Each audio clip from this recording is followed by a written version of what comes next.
La maison, elle était pendant, il y a 35 ans qu'elle est installée, elle était 30 ans sans aucune fissure. Elle n'a jamais bougé.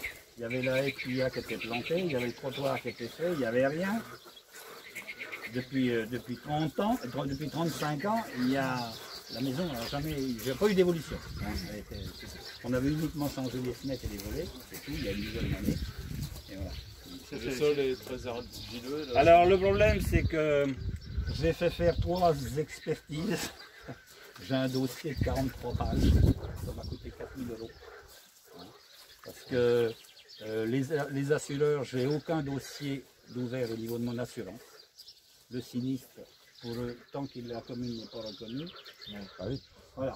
Donc le problème, le seul moyen de se défendre, c'est d'avoir des dossiers.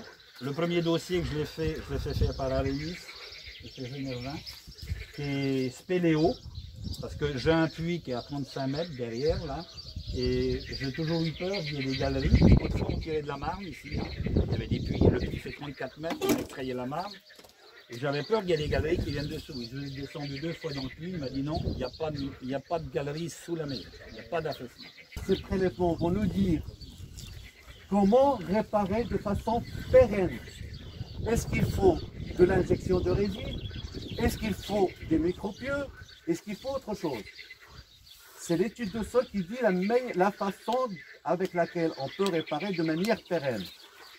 Et à partir de là, on est sûr que beaucoup de sinistrés, lassés, se sentant oubliés, qu'est-ce qu'ils font?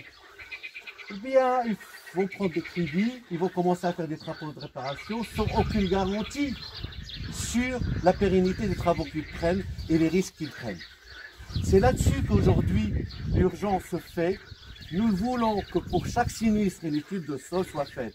Alors avec les fonds que vous allez essayer de nous aider à les mettre en place, il faut que ce soit géré par vous, il faut que ce soit géré par des instances bien organisées pour le faire, parce que ça va être des dossiers compliqués.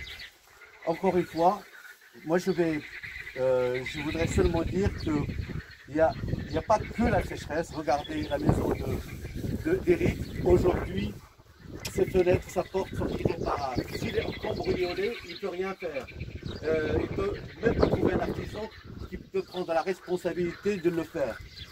Moi, je pense que tout le monde sait que cette situation, les élus, même au niveau national, au niveau du Sénat, de l'Assemblée nationale, tout le monde il a bien compris le sujet. Mais ceci dit, entre beaucoup de paroles de bienveillance, parce que j'ai suivi de très près la commission des finances à l'Assemblée nationale et les débats en séance, je peux vous assurer que les bonnes intentions sont là, mais au finish,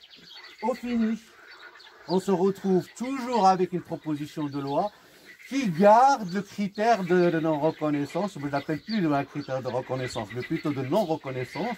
Et ça, il faut absolument, comme l'a dit à juste titre M. Vogel et M. Kozik, ce critère-là, c'est injuste, il ne devrait pas être là.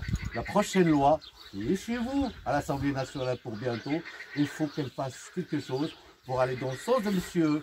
Vogel. Ce critère doit être supprimé de la loi.